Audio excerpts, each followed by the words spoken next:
வாழ்கிறோம். உடல் தளர்வாக அமர்ந்து கொள்ளுங்க. ஓய்வா எந்த பரபரப்புமின்றி நமக்கு வர்ற தகவல் மட்டும் என்ன அப்படிங்கிறத ரிசீவ் பண்ணி பரபரப்பா வேண்டாம். அப்படி நடக்க போறது ஒன்றும் இல்லை. ஓடிட்டு இருக்க மூச்சை கூட நீங்க உங்க இஷ்டத்துக்கு மாற்றி அமைக்க முடியாது.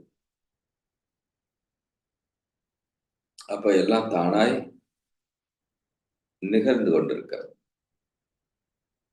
அவற்றில் நாம எப்படி நம்மளை பெஸ்டா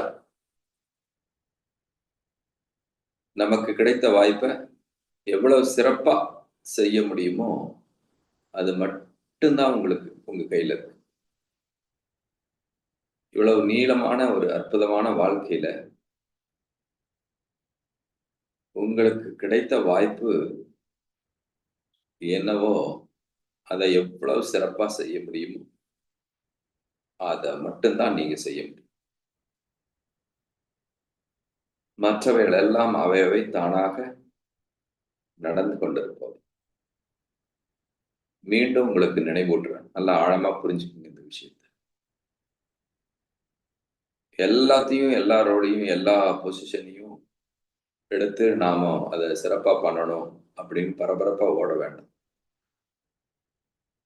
உங்களுக்கு என்ன அசைன் ஆயிருக்கோ, என்ன கிடைச்சிருக்கோ, என்ன வாய்ப்பு கொடுக்கப்பட்டிருக்கோ, இதுல இந்த சமுதாயத்தாலும் இயற்கையாலும்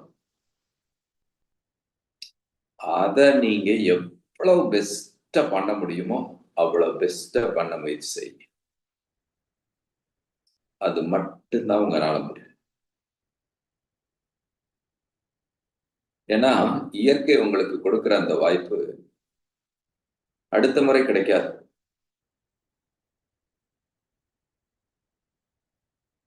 கிடைச்ச நல்ல வாய்ப்பை நாம எவ்வளவு முழுமையா செய்யணுமோ அவ்வளவு முழுமையா செய்ய முயற்சி செய்யணும்.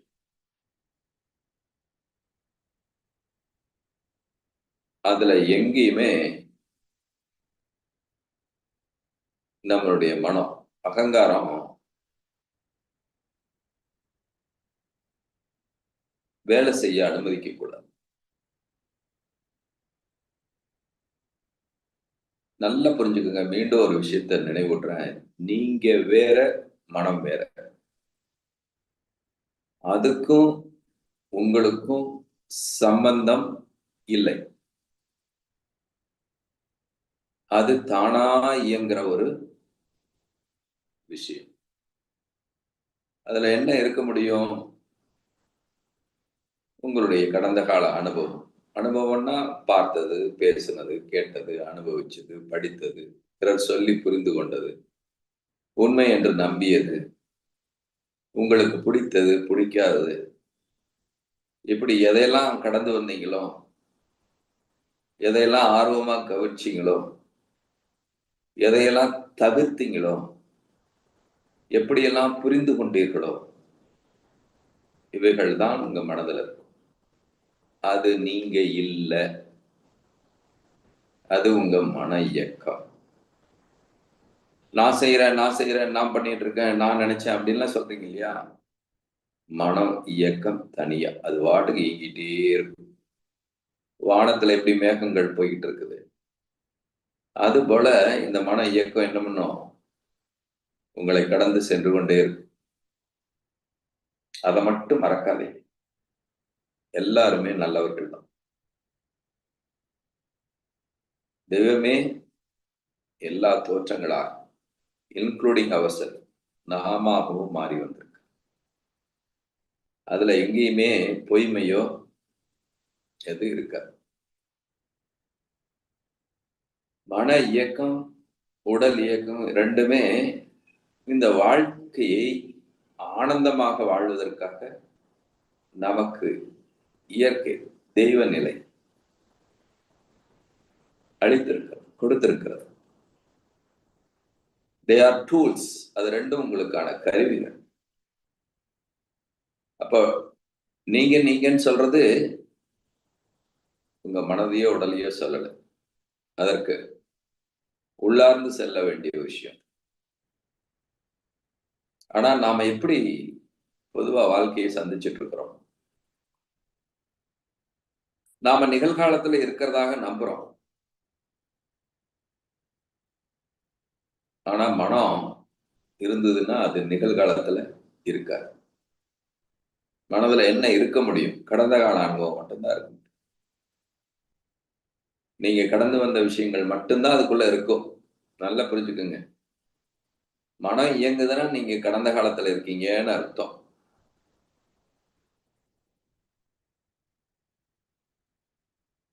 அப்போ எதிர்காலம் எப்படி இருக்க முடியும்?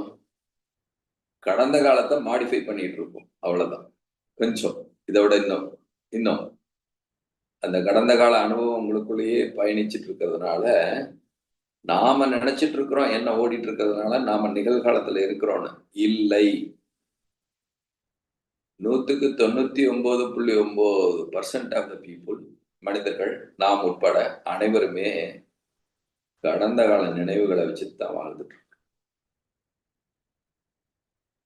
அப்படின்னா எதை மிஸ் பண்றீங்க? நிகழ்காலத்தை தவற விட்டுறீங்க.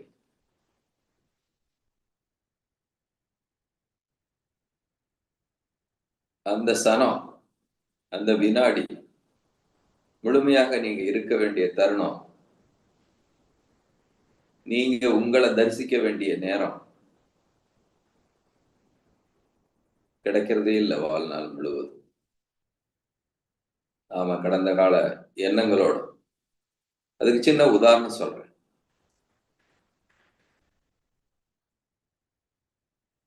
ஒரு சின்ன கதையில சொல்றாங்க. நாம அடிக்கடி சொல்றது உண்டு. முல்லா நசுருதீன் சொல்லி ஒரு சிந்தனையாளர்.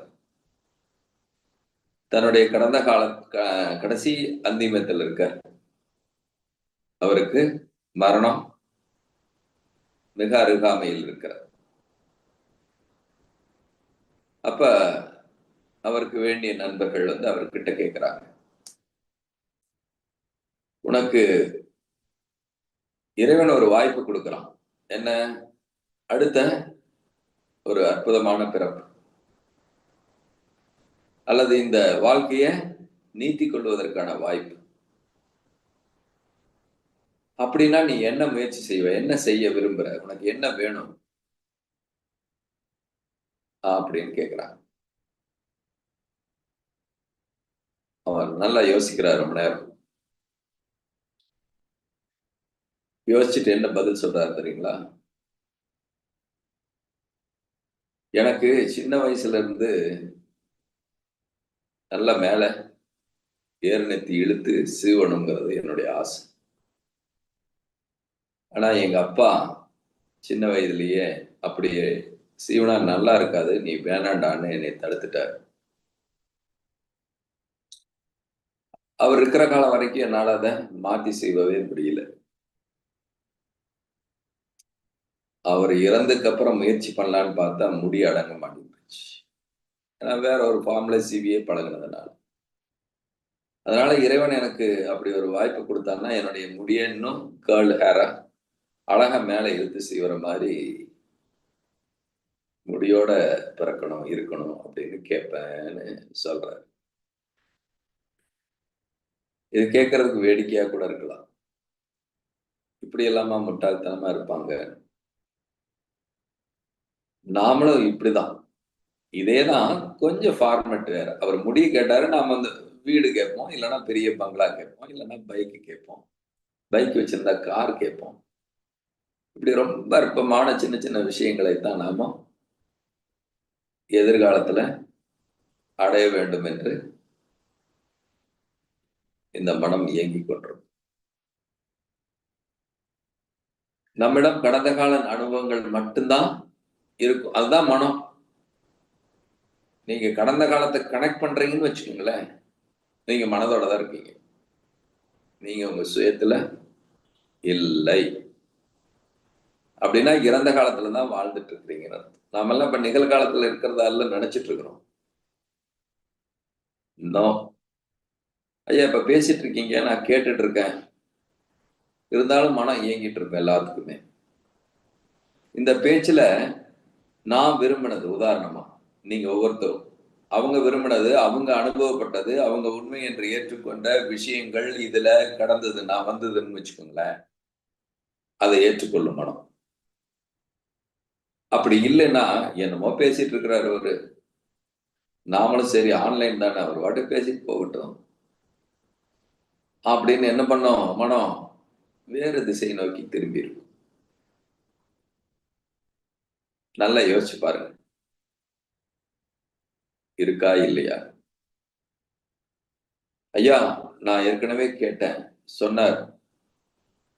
போன வாரம் கூட ஐயா ஒருத்தர் சொல்லிட்டு இருந்தாங்க, உன்னுடைய மரணத்தின் அப்போ நிறைய கூட்டம் வந்து எல்லாரும் யோகர் போயிட்டாரு அப்படின்னு நினைக்கணும், அது மாதிரி ஒரு வாழ்க்கையை வாழணும் நீங்க அப்படின்னு சொல்லிட்டு இருந்தார். அவர் என்ன பண்ணாரு, கடந்த காலத்துல அவருடைய ஆசிரியர் சொன்ன விஷயத்தை அவர் கனெக்ட் பண்ணிட்டார். அப்ப நாம பேசும்போது அதை ஒட்டிய தகவல் வந்ததால அதை அவர் என்ன பண்றாரு, உள்ள வாங்கிக்கிறார். அப்பதான் அது உள்ள அனுமதிக்கும். தட் மீன்ஸ் நாம இன்னும் இறந்த காலத்து நினைவுகளோடு தான் இருக்கிறோம். நிகழ்காலத்தில் நாம் இல்லை இல்லை இல்லை என்ற பேருண்மையை நீங்கள் புரிந்து கொள்ளுங்கள். அதற்கு தடையாக இருப்பது நம் மனம் ஒன்றே. தியானத்துல என்ன நடந்தது நல்லா யோசிச்சு பாருங்க. இன்னைக்கு பண்ணது பஞ்சேந்திரியம். ஜென்ரலா என்ன பண்ணுது, மன இயக்கமற்று நிலைக்கு நாம செல்றோம். அப்பதான் உங்க சுய தரிசனம் நடக்குது. தன் உணர்வை பெறுகிறீர்கள். செல்ஃப் ரிமெம்பரன்ஸ் சொல்லுவாங்க ஆங்கிலத்தில்.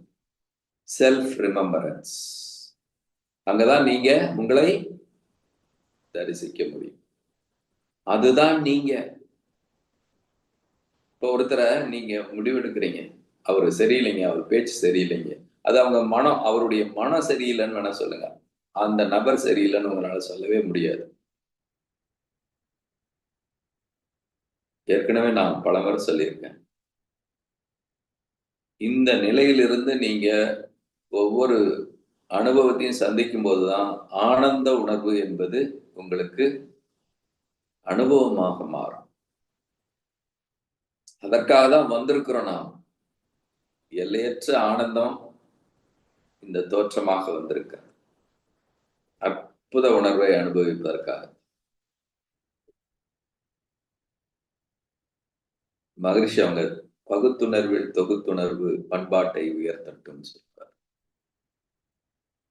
ஒவ்வொரு நபரும் ஒவ்வொரு மனிதனும் உங்களை சுற்றி வாழ்கிற யாரை பாருங்க, அவங்களுடைய உழைப்பு ஒட்டுமொத்த இந்த சமுதாயத்துக்கு சென்று கொண்டிருக்கிறது, இன்க்ளூடிங் யுவர் செல்ஃப், உங்களுக்கும். அப்படி ஒருத்தரை பார்க்க ஆரம்பிச்சீங்கன்னா நினைச்சு பாருங்க, யாருக்காவது துன்பம் கொடுக்கணுங்கிற எண்ணம் வருமானு பாருங்க. உண்மை, சத்தியம் அது. அவர் என்ன பணியில வேற இருக்கட்டும், என்ன சம்பளம் வாங்கினாலும் இருக்கட்டும், அவன் யாருக்கு உதவிட்டு இருக்கிறான்? சமுதாயத்திற்கு. சமுதாயம் என்ற இந்த பெரிய குடும்பத்திற்கு. நாமமும் அந்த குடும்பத்தின் அங்கத்தினர் தான். எல்லாரும் உழைச்சிட்டு இருக்கான். அவனுக்கு தெரியல, இந்த பெரிய குடும்பத்திற்காக நாம் வேலை செய்து கொண்டிருக்கிறோம். நம்ம குடும்பத்துக்கு வேலை செய்கிறோம்னு நினைக்கிறான், மனசை குறுக்கிட்டு இருக்கான். ஆனா உண்மையிலேயே காலையில வர்ற தூய்மை பணியாளர்ல இருந்து இரவுல உங்களுக்கு வாகனத்தை ஓட்டிட்டு வந்திருக்கிற வாகன ஓட்டுநர்ல வரைக்கும் நல்லா யோசிச்சு பாருங்க. எல்லாரும் உங்களுக்கு நேரடியாகவோ மறைமுகமாகவோ உதவி கொண்டுதான் இருக்கிறாங்க.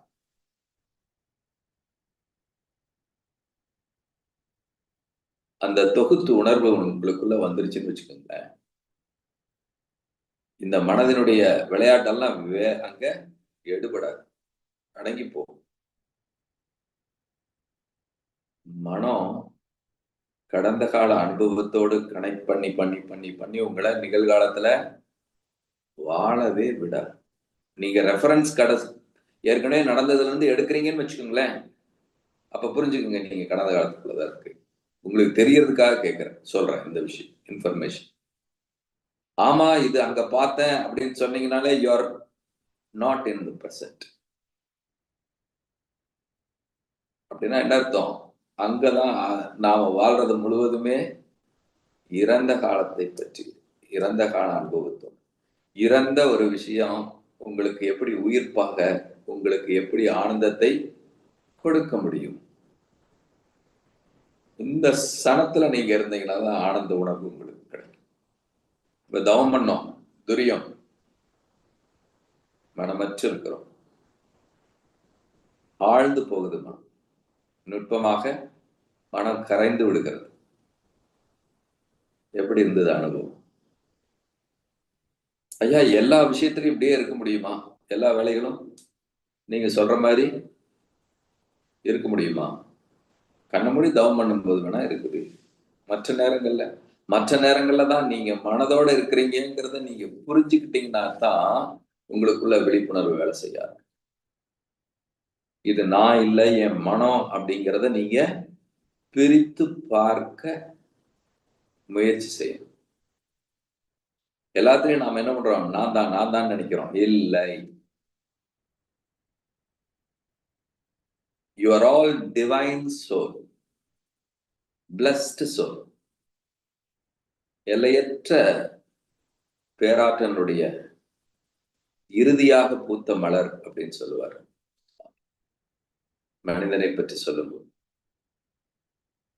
இறைவனுடைய தோட்டத்துல இறுதியாக பூத்த மலர் தான் மனித இனம் அப்படின்னு சொல்லுவார்.